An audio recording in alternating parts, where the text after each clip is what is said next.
Welcome to Albania! And also welcome to Chandu's Chapters! మాకు ఇక్కడ స్వీడన్లో ఆటమ్కి వింటర్కి మధ్యలో పిల్లలకి హోస్ట్లో అనేసి 1 వీక్ సెలవులు ఇస్తారనమాట. సో ఆ వీక్లో అయితే మేము వెకేషన్ ప్లాన్ చేసుకోలేదు, ఎందుకంటే టికెట్ ప్రైజెస్ ఎక్కడో ఉన్నాయి.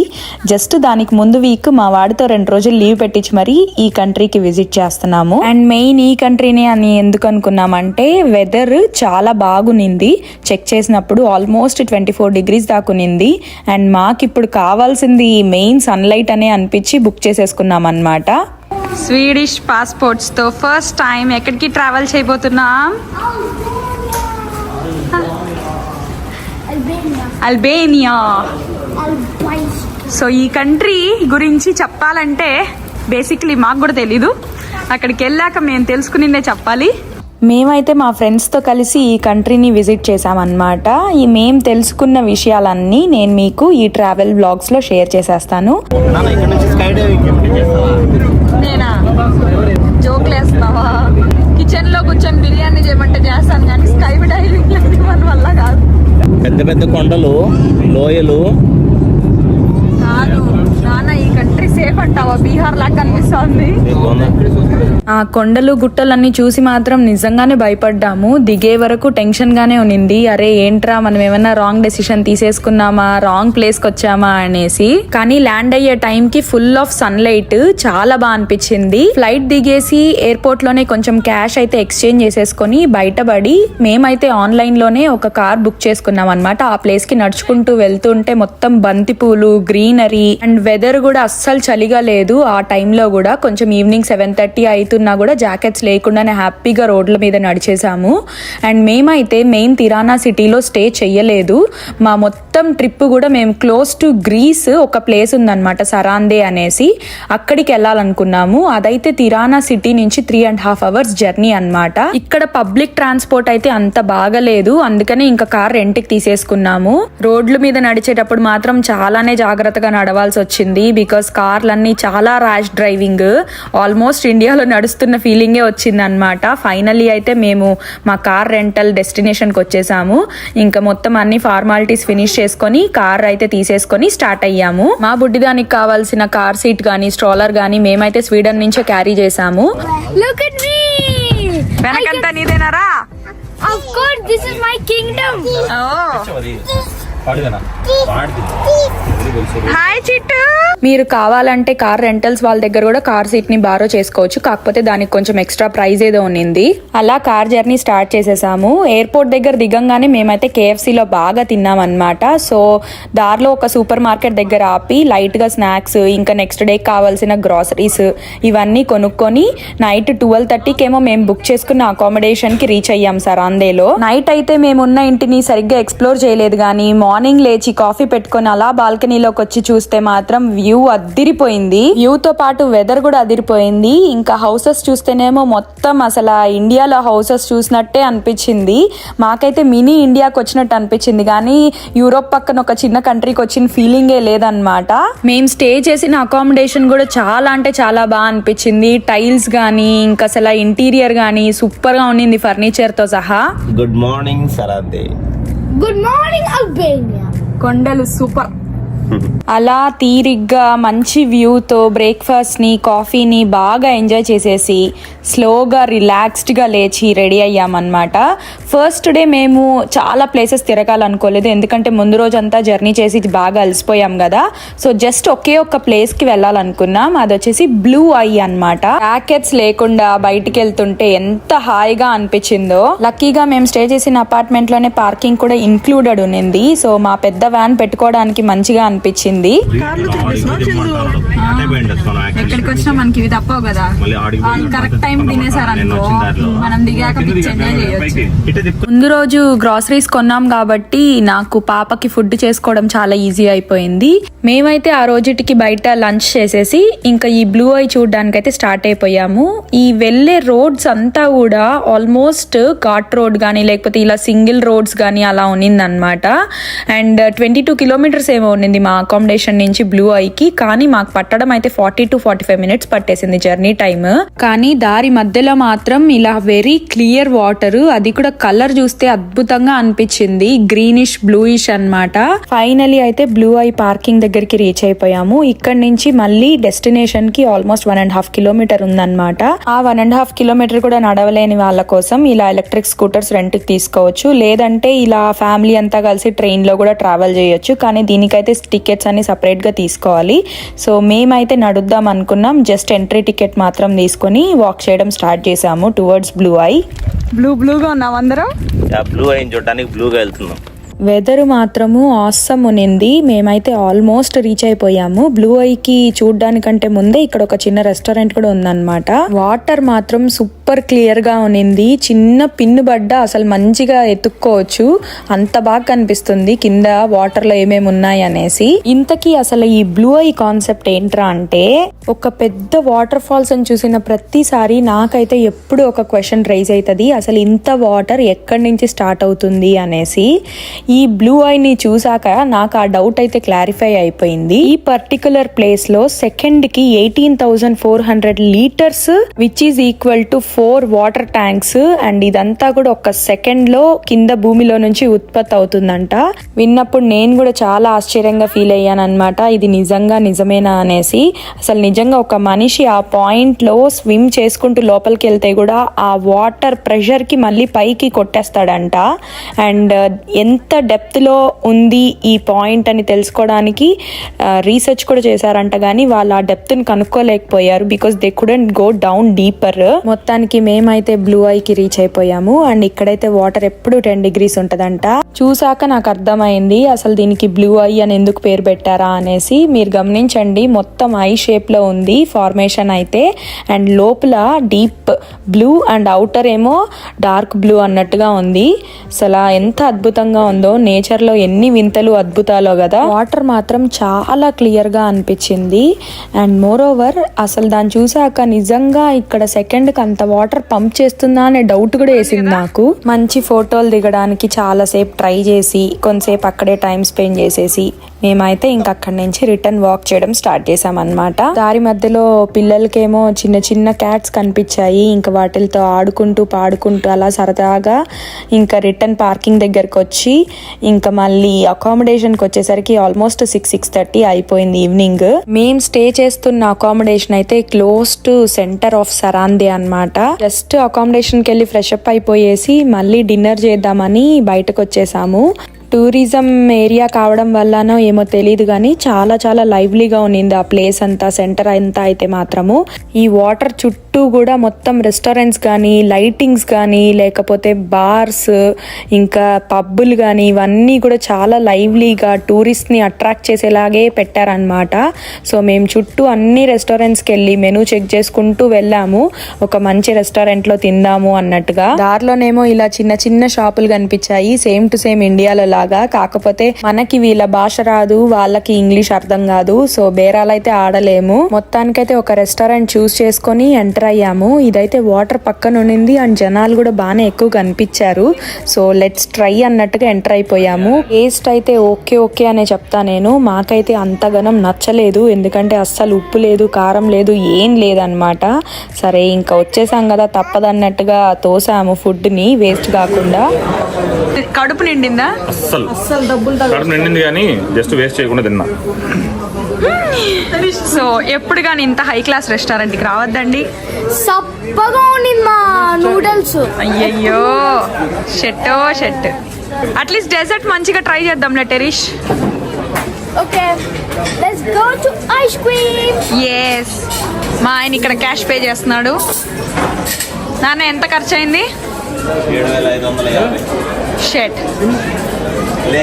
అంటే ఆల్మోస్ట్ 800 SEK ఖర్చు పెట్టాము, కానీ ఫుడ్ అయితే అస్సలు సాటిస్ఫాక్షన్ ఇవ్వలేదు. సో మేము మంచిగా డెజర్ట్ అన్న తిందామనేసి ఈ ఐస్ రోల్ దగ్గరకు వచ్చామన్నమాట. ఈ ఐస్ క్రీమ్ రోల్స్ వీడియోస్ చాలానే ఇన్స్టాగ్రామ్లో కనిపించాయి. ఇండియాకి వెళ్ళినప్పుడు ట్రై చేద్దాం అనుకుంటూ నిన్నాను. లక్కీగా ఇక్కడ కనిపించింది. సో వెంటనే మేము ఈ డెజర్ట్కే చూస్ చేసుకున్నాము. వీడు చేయడం కూడా బాగానే చేశాడు అండ్ టేస్ట్ కూడా మాకు అందరికీ బాగా నచ్చింది. So at least we're very much satisfied with the dessert. అలా గడిచిందనమాట మా very first day in Saranda, Albania. Next day మేము బోట్ ట్రిప్ వెళ్దాం అనుకొని ఇక్కడ కొందరితో మాట్లాడుకొని డీల్ ఫిక్స్ చేసుకున్నాం అనమాట. ఆ విశేషాలన్నీ మీకు నెక్స్ట్ వ్లాగ్స్ లో చూపించేస్తాను. మీరు అల్బేనియా గన వెళ్తే మాత్రం బ్లూ ఐని మిస్ అవ్వద్దండి. చాలా అంటే చాలా బాగుంది. Good morning. Saranda. Welcome to the second episode and అలాగే second day in Albania. First day అయితే చాలా చాలా బాగా ఎంజాయ్ చేసాము. వాటర్ స్ప్రింగ్స్ అన్ని చూసామన్నమాట. అవన్నీ ఫస్ట్ ఎపిసోడ్ లో చాలా డేస్ బ్యాకే రిలీజ్ చేశాను. ఇంతవరకు ఆ వీడియో గన చూడకపోతే కింద డిస్క్రిప్షన్ బాక్స్ లో లింక్ యాడ్ చేస్తాను, ఇప్పుడే చూడండి. ఒక్క రోజులో ఆల్మోస్ట్ 7 to 8 ఐలాండ్స్ చూసామంటే నమ్ముతారా మీరు?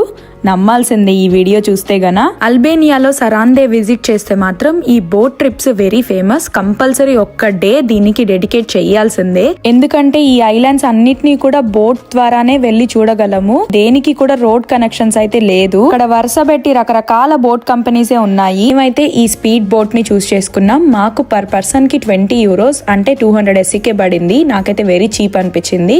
ఇంకా మా వాడు 8 years కాబట్టి వాడికి ఒక 100 SEK పడింది. ఈ బోట్ కెపాసిటీ వచ్చేసి 9 to 10 people. సో మా ఫ్యామిలీ, మా ఫ్రెండ్ ఫ్యామిలీతో పాటు ఇంకా వేరే వాళ్ళు కూడా ఎక్కారు. అందరూ వచ్చేసాక మా బోట్ జర్నీ అయితే స్టార్ట్ అయిపోయింది.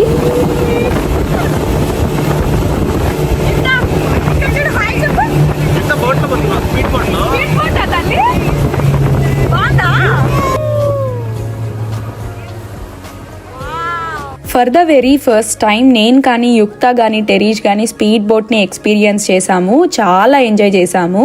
యుక్తాకి కొంతసేపటికి చల్ల గాలికి కొంచెం ఎక్కువ ఇబ్బంది పడింది కానీ but otherwise she is very fine. చుట్టూ వ్యూ మాత్రము అద్దిరిపోయింది. ఫుల్ ఆఫ్ కొండలు అనమాట. మధ్యలో ఇంకా వాటర్లో వెళ్తుంటే మాత్రం చాలా బాగా అనిపించింది. చూస్తుండగానే మేమైతే ఫస్ట్ డెస్టినేషన్కి వచ్చాము. ఆనెస్ట్లీ నాకు ఈ ఐలాండ్స్ పేర్లలో ఒక్క పేరు కూడా గుర్తులేదు. బట్ మా టూర్ గైడ్ మాత్రం చాలా మంచిగా ఎక్స్ప్లెయిన్ చేసింది ప్రతి ఒక్క ప్లేస్ గురించి. And over 1 million years ago, the sea level used to be this high, and it dropped slowly, and the waves hitting off the rocks created this shape. You see? And the rocks are underneath the water that fell off. You understand? Yeah. And we stopped here for 20 minutes and you can swim. It's beautiful. We have snorkels. Snorkels yeah. So ఆవిడ చెప్పిన దాని ప్రకారం ఏంట్రా అంటే కొన్ని million years back ఈ కొండ అంత ఎత్తుకి వాటర్ ఉండేదంట. వాటర్ లెవెల్ తగ్గుతూ ఉండేటప్పుడు వేవ్స్ హిట్ అవుతూ రాక్ మీద ఇలాంటి షేప్స్ ఫామ్ అయ్యిందంట. సో ఇక్కడ 20 minutes ఆపి మీరు స్నార్క్లింగ్ చేసుకోవచ్చు అని అయితే చెప్పింది. నాకు ఇక్కడ మెయిన్ ఏం బాగా నచ్చిందంటే వాటర్ చూసారా ఎంత క్లియర్ గా, ఎంత బ్లూగా ఉందో. బట్ అంతే సాల్టీగా కూడా ఉందంట. సో నేను దిగలేదు కాబట్టి నేను ఎక్స్పీరియన్స్ చేయలేదు కానీ బట్ మా ఆయన దిగాక చాలా సాల్టీ అని చెప్పాడు. ఇంకా అలా కొంచెం సేపు స్విమ్మింగ్, ఇంకా మా వాడు కూడా దిగి కొంచెం సేపు స్నార్క్లింగ్ చేసుకుంటూ ఆ కిందున్న ఫిషెస్ అన్నిటిని చూస్తూ ఎక్స్పీరియన్స్ చేశాడు. సాల్ట్ వాటర్ లో ఫ్లోట్ అవుతారంటే ఏదో అనుకున్నాం గానీ వీళ్ళు ఫ్లోట్ అయ్యేదాకా మాకు తెలీదు నిజంగా ఇలా ఫ్లోట్ అవ్వచ్చని. వీళ్ళేమో ఇలా వాటర్ లో ఎంజాయ్ చేస్తుంటే మా బుడ్డిది టూర్ గైడ్ దగ్గర ఉండే కుక్క పిల్లతో ఫుల్ ఎంజాయ్ చేసింది ఆ రోజంతా కూడా. అసలు దాన్ని వదిలిపెట్టలేదు. ఇంకా ఆ కుక్క చూసి భయపడి పారిపోయింది యుక్త దగ్గరకు వస్తుంది అంటే.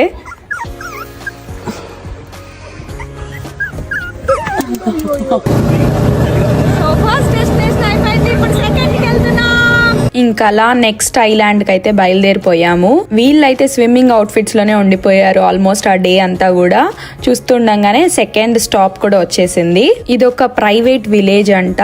సో ఇక్కడ రిసార్ట్స్ అవి ఇవి కట్టాలని ప్లాన్ చేసుకున్నారు కానీ విలేజర్స్ ప్రొటెస్ట్ చేసేసరికి ఇంకా ఆపేశారంట. Yeah, the village is past the hill. There is an old castle that's over 2,500 years old.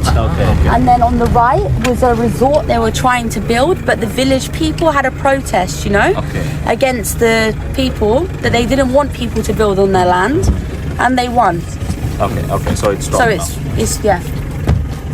ఈ ప్లేస్ లో కూడా దిగి స్విమ్మింగ్ చేసుకోవాలనుకునే వాళ్ళు ఆల్మోస్ట్ 40 minutes దాకా స్విమ్మింగ్ అండ్ స్నార్క్లింగ్ చేసుకున్నారు. మేమైతే మంచిగా తెలుగు పాటలు మ్యూజిక్ పెట్టుకొని మరి మ్యూజిక్ ఎంజాయ్ చేసామన్నమాట బోట్ దిగకుండా. కానీ యాక్చువల్లీ స్నార్కల్స్ కూడా పెట్టుకోవాల్సిన పని లేదు. అసలు ఎంత క్లియర్ గా ఉందంటే వాటర్ అలా నేక్డ్ ఐస్ తో చూస్తుంటే కూడా ఫిషెస్ కానీ డిఫరెంట్ క్రీచర్స్ గానీ ఆల్గే గానీ అంత క్లియర్ గా కనిపిస్తుంది. దానికి తోడు సన్ లైట్. మేమేమో స్వీడన్ లో బాగా చలి నుంచి ఇక్కడికి వచ్చేసరికి ఫుల్ ఎంజాయ్ చేసాము. నెక్స్ట్ అక్కడ నుంచి బయలుదేరి థర్డ్ ఐలాండ్ కి వచ్చాము. ఇవన్నీ కూడా చిన్న చిన్న ఐలాండ్సే గానీ డిఫరెంట్ వేరియేషన్స్ తో ఉన్నాయన్నమాట.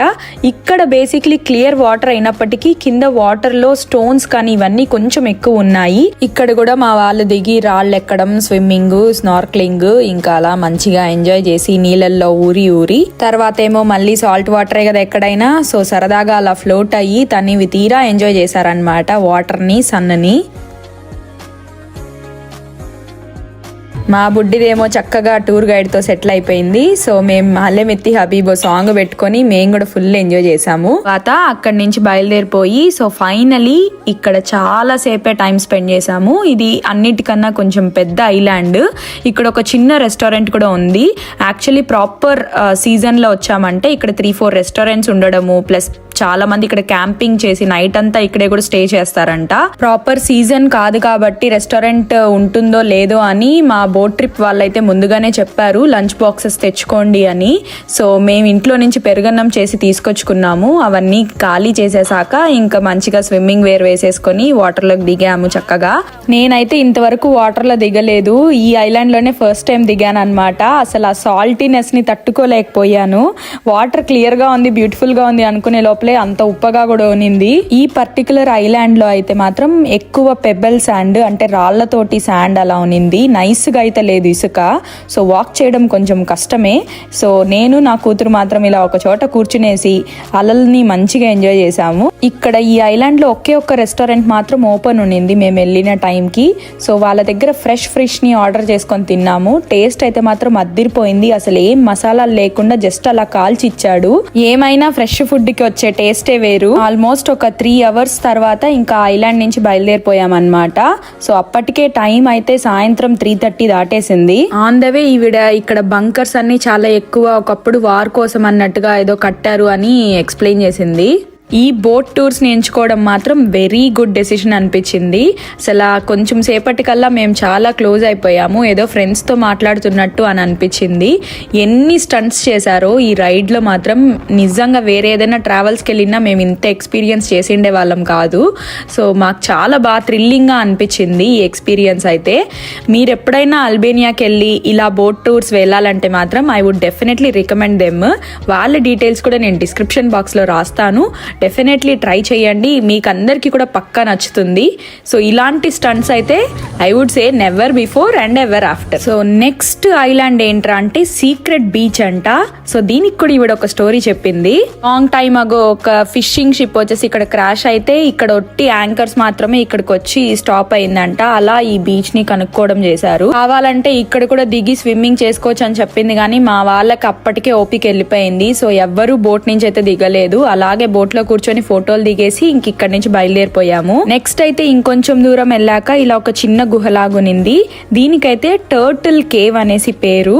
సో ఇక్కడ కూడా దిగడానికి ఏం లేదు, బట్ దిగి స్విమ్మింగ్ చేసుకోవాలంటే చేసుకోవచ్చు కానీ బట్ స్టిల్ మేము బోట్ లో నుంచి దిగలేదు. ఈ టర్టిల్ కేవ్స్ దగ్గర మాకైతే ఒక మంచి క్రాబ్ కనిపించింది. దాన్ని పట్టుకొని నైట్ కి ఎలాగైనా వండేసుకుందాం అనుకున్నాం కానీ అది దొరకలేదు, తప్పించుకుంది. దీంతో మాకు చూపించాల్సిన ఐలాండ్స్ అన్ని కవర్ చేసేసారు.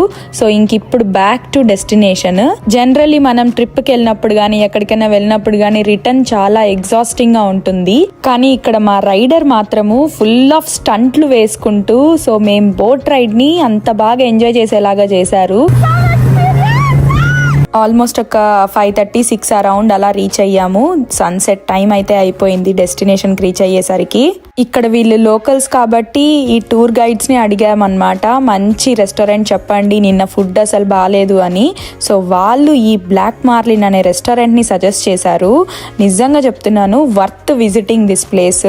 చాలా బాగా టేస్టీగా ఉన్నింది. అండ్ వీళ్ళ దగ్గర ఆ రోజుటికి ఆ రోజు ఫ్రెష్ ఫిష్ ఏదైతే దొరుకుతుందో ఆర్ ఫ్రెష్ సీ ఫుడ్ ఏదైతే దొరుకుతుందో దాని ప్రకారం వీళ్ళ మెనూని కస్టమైజ్ చేస్తారు డిష్ ఆఫ్ ద డే అనేసి. ప్రతి ఒక్క డిష్ కూడా చాలా ప్రీమియం గా ఉన్నింది, టేస్ట్ కూడా అద్దిరిపోయింది. దీని మొత్తానికి కలిపి మాకైతే బిల్లు జస్ట్ 1500 అలా పడింది అందరికీ కలిపి. So we really love the food. ఇంకా డెజర్ట్ కి అయితే మాత్రం మేము ఆ రోజు ఇలా ఫ్రెష్ గా తీసిన ఆరెంజ్ జ్యూస్ ని తాగాము. అలా గడిచిందనమాట మా day 2 in Albania. Day 3 in Albania మేము ఎక్కడికి వెళ్ళాము, అసలు ఏం చేసాము, అలాగే ఒక బ్యాడ్ ఎక్స్పీరియన్స్ కూడా ఫేస్ చేసాము. అదేంటో తెలుసుకోవాలనుకుంటే మాత్రం ఫుల్ వీడియో చూసేయండి. దాని తర్వాత డే 4 మేము బ్యాక్ టు తిరానా ట్రావెల్ చేసామన్నమాట. సో అక్కడ ఏమేం ప్లేసెస్ చూసామో కూడా నేను మీకు ఈ వీడియోలో చూపించేస్తాను. చెప్పడం మర్చిపోయాను, ఇప్పటి వరకు నా ఛానల్ ని సబ్స్క్రైబ్ చేసుకోకపోతే వెంటనే సబ్స్క్రైబ్ చేసుకుని బెల్ ఐకాన్ నొక్కండి. సో నేను పెట్టే వీడియోస్ అన్ని మీకు వెంటనే నోటిఫికేషన్స్ వచ్చేస్తాయి. అందరం పూల్ చూసారా ఎంతెంత పెద్దగా ఉన్నాయో. ఈ లొకేషన్ అంతా కూడా అసలు సేమ్ టు సేమ్ ఇండియా లాగా అనిపిస్తుంది కదా, చెట్లు కానీ గ్రీనరీ కానీ అన్ని. కానీ ఇది అల్బేనియాలో మేమున్న ఎయిర్బిఎన్బి కింద స్ట్రీట్ అన్నమాట. అండ్ ఇదైతే మేమున్న building and balcony facing towards water. చాలా బాగా నచ్చింది. నేను దీని లింక్ కూడా డిస్క్రిప్షన్ బాక్స్ లో యాడ్ చేస్తాను, ఎవరైనా వెళ్లే పని అయితే. Most recommended accommodation. డే 3 మేము ఒక 20 minutes drive from our accommodation to Jameel అనే ఈ ప్లేస్ కి వచ్చాము. వెరీ వెరీ ఫేమస్ ప్లేస్ అన్నమాట. వైట్ శాండ్ బీచెస్ కానీ లేకపోతే జెట్ స్కీకి వాటర్ స్పోర్ట్ యాక్టివిటీస్ అన్ని ఇక్కడ చెయ్యొచ్చు. ఈ ఏరియా మొత్తం కూడా డిఫరెంట్ రిసార్ట్స్, హోటల్స్, రెస్టారెంట్స్ ఉన్నాయి. అండ్ ప్రతి ఒక్కరికి వాళ్ళ private owned area of beach లాగా ఉంటది అనమాట. ఇంకా వాళ్ళ ప్రైవేట్ బీచెస్ ని కూడా డిఫరెంట్ బీచ్ చైర్స్ తో ఇంకా డిఫరెంట్ గొడుగులతో అలా సెటప్ చేసుకుని ఉంటారు. మేమైతే ఇవాళ ఎలాగైనా జెట్ స్కీ చేద్దామనేసి ఫిక్స్ అయిపోయాము. కానీ ఈ జెట్ స్కీస్ అన్ని కూడా privately owned by different companies. Restaurant అతనైతే ఒక జెట్ స్కీ కంపెనీని రెఫర్ చేసి వాళ్ళకి కాల్ చేసి చెప్పాడనమాట, ఇలా మేము వస్తున్నామని. సో పిల్లల్ని వేసుకొని ఈ మూల నుంచి ఆ మూల దాకా నడుచుకొని వెళ్తే అక్కడికి వెళ్ళాక అంత కష్టపడి వాళ్ళేమో ఇప్పుడే ఒకరు వచ్చి తీసుకొని వెళ్ళారు. సో మీరు ఒక 20 minutes వెయిట్ చేశారంటే మీకు దొరుకుతుంది అని చెప్పారు. అలా ఆల్మోస్ట్ 2-3 hours వెయిట్ చేసినా కూడా మా టర్న్ అయితే రాలేదు. వెయిట్ చేసి విసుగు వచ్చి వాడి పైన తెగ అరిచేసి మేము వెనక్కి వచ్చేసాము. సో మళ్ళీ అందరూ వెళ్ళిపోయాకేమో తెలియదు కానీ ఈవినింగ్ వచ్చి ప్రైస్ తగ్గిస్తాను ట్రై చేస్తారా అనేసి అడిగాడు. బట్ మాకైతే అస్సలు ఇంకా ఇంట్రెస్ట్ పోయేసిందని జస్ట్ స్విమ్మింగ్ చేసుకుంటూ ఉండిపోయామన్నమాట. ఇప్పుడు ఏం అర్థమైందిరా అంటే ఈ జెట్ స్కీస్ కంపెనీస్ అన్నీ కూడా ఒకదానికొకటి కనెక్టెడ్. వాళ్ళకున్న ఆ 3-4 జెట్ స్కీస్ ని ఇటు అటు పాస్ చేసుకుంటూ అలా బిజినెస్ చేస్తున్నారనమాట. మనం తొందరగా ట్రై చెయ్యాలి అని ఒక కంపెనీ కాదనుకొని ఇంకో కంపెనీకి వెళ్ళినా కూడా మన టర్న్ అయితే రాదు, ఎందుకంటే అక్కడి నుంచి ఇక్కడికి రావాలి. సో ఇంకా అది రియలైజ్ అయ్యి నెక్స్ట్ టైం కి మంచిగా ప్లాన్ చేసుకోవాలనేసి మేము స్విమ్మింగ్ ఎంజాయ్ చేసుకొని ఇంటికి వెళ్ళిపోయాము ఆ రోజు. ఇంకా అదైతే మాత్రం వెరీ బ్యాడ్ ఎక్స్పీరియన్స్ అనే చెప్తాను ద హోల్ అల్బేనియన్ ట్రిప్ లో. నెక్స్ట్ డే రిటర్న్ టు తిరానా బయలుదేరాలి కాబట్టి ఎర్లీగానే అకామిడేషన్ కి వచ్చేసాం అనమాట. ప్యాకింగ్ చేసుకుందాము కుకింగ్ తో పాటు అని. మనం ట్రిప్ కి వచ్చినా సరే హోమ్ ఫుడ్ మిస్ అవ్వకుండా ఉండడం కోసం పొటాటో ఫ్రై, మళ్ళీ ఏం చేశాను తెలుసా, ఇదిగో వైట్ రైస్ చేశాను, మళ్ళీ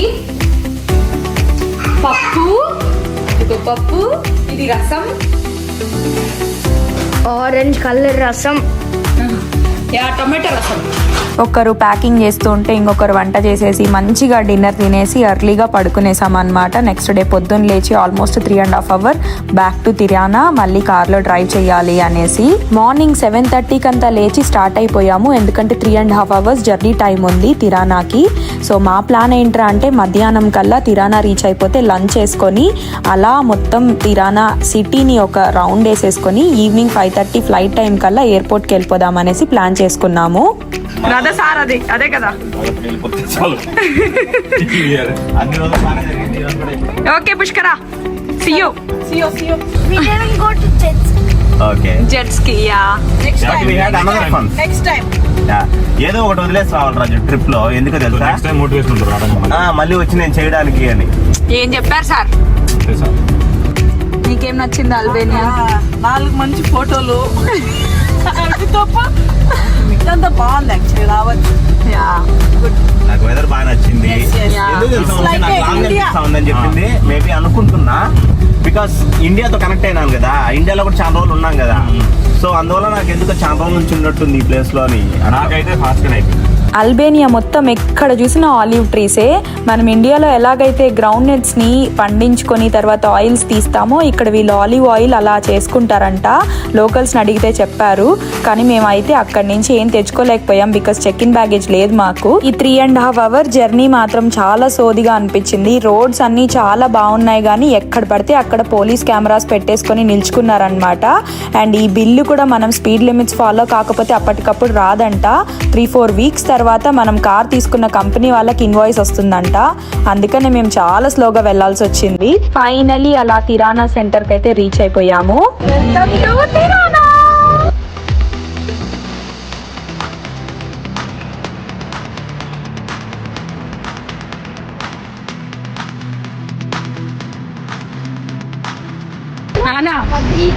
సేమ్ టు సేమ్ బెంగళూరు లాగా లేదు, ఎగ్జాక్ట్లీ బెంగళూరు స్ట్రీట్స్ లో తిరుగుతున్నట్టుంది నాకైతే. మేము సిటీకి రీచ్ అయ్యేసరికి ఆల్మోస్ట్ 1:30 అయిపోయింది. మళ్ళీ వెళ్ళి లంచ్ చేసేసి సో చాలా తక్కువ టైం ఉన్నింది అనమాట మాకు ఎయిర్పోర్ట్ వెళ్ళడానికి. సో జస్ట్ 2-3 ప్లేసెస్ కవర్ చేద్దాం అనేసి వాక్ చేయడం స్టార్ట్ చేసాము. మేము కార్ పార్క్ చేసిన దగ్గరలోనే పిరమిడ్ ఆఫ్ తిరానా అని ఒక అట్రాక్షన్ చూసాము. సో చూస్తే ఇది మొత్తం హైక్ లాగా అనిపించింది, కింద నుంచి పైకి వాకింగ్. మాకున్న టైంలో ఇది చెయ్యలేమని స్కిప్ చేసేసాము. నెక్స్ట్ అయితే తిరానా సెంటర్ అన్నమాట. ఈ ప్లేస్ నుంచి జస్ట్ 100 meters లో కనిపించింది. సో ఇంకా అక్కడికి వాక్ చేయడం స్టార్ట్ చేసాము. ఫైనలీ మేమైతే వచ్చేసాము. ఈ ప్లేస్ అంతా కూడా చాలా చాలా లైవ్లీగా ఉన్నింది. కంపల్సరీ ఇక్కడికి వస్తారు రాజు ఈ బొమ్మను చూసేదానికి.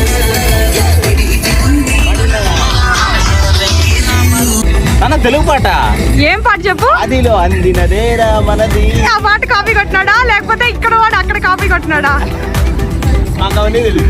అండ్ ఇక్కడ మా బుడ్డిది ఫుల్ పిచ్చగా డాన్స్ వేసి మ్యూజిక్తో మంచిగా ఎంజాయ్ చేసింది. చాలాసేపు ఇక్కడే ఉన్నామన్నమాట.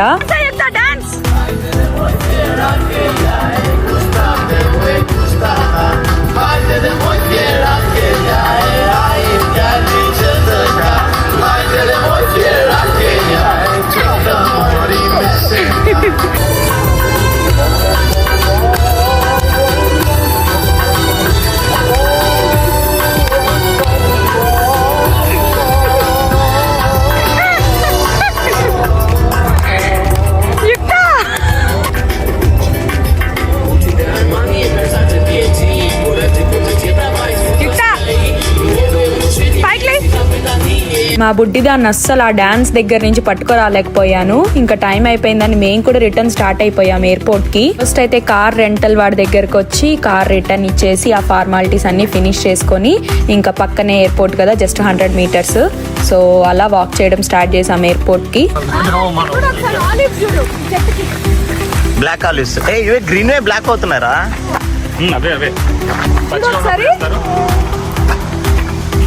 మనకి ఇక్కడ ఆలివ్ ఆయిల్స్ ఎంత ఎక్స్పెన్సివ్ కదా, అక్కడైతే రోడ్డు పక్కన చెట్లకే ఆలివ్స్ కాసేస్తున్నాయి. మొత్తానికి ఎయిర్పోర్ట్ కి వచ్చేసాము.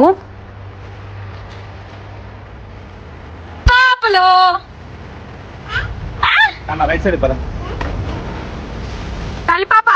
Bye bye bye bye. Albania చెప్పు. అల్బేనియా అబ్లియా ఆట వస్తేనే ఇంకా అల్బేనియాలో 99% ఆఫ్ ద ప్లేసెస్లో ఓన్లీ క్యాష్ మాత్రమే యాక్సెప్ట్ చేస్తారనమాట. ఎక్కడ పడితే అక్కడ ATMs కూడా దొరుకుతాయి, దానికి ఏం భయపడాల్సిన అవసరం లేదు. కానీ మా దగ్గర కొంచెం క్యాష్ అయితే మిగిలిపోయింది. సో దానికి కార్ రెంటల్ అతను ఏమన్నాడంటే ఎయిర్పోర్ట్ లోపల ఈ పర్టికులర్ ఎక్స్చేంజ్ దగ్గరకు వచ్చి ఎక్స్చేంజ్ చేసుకోమన్నాడు. వీడైతే మంచి రేట్ ఇస్తాడంట. 100 euros ఇచ్చినాడు 1000 లేక్కి. అంటే వాడు SCKలో అంటే 8.5 చెప్తున్నాడు. సో నాకు బ్యాంక్ ఇచ్చే రేట్ వాడు ఇస్తున్నాడు. బేసిక్గా బెటర్ రేట్ అనిపించింది. సెక్యూరిటీ చెక్ లో మా వాడి ఫుట్బాల్ కి గాలి తీసేశారు. వాడికి చెప్తూనే ఉన్నాం మేము, బాల్ తీసుకోవద్దురా అంటే వినలేదు. ఈ జనరేషన్ పిల్లలు మాత్రం ఏదైనా ఎక్స్పీరియన్స్ చేస్తేనే తెలుసుకుంటున్నారు, చెప్తే అస్సలు తెలుసుకోవట్లేదు. సెక్యూరిటీ చెక్లు, ఇమిగ్రేషన్లు అన్ని కంప్లీట్ చేసేసుకున్నాక ఇంకా టైం ఉండేసరికి మేము ఇక్కడ చక్కగా VR ఉంటే మా వాడు అన్ని ట్రై చేశాడు.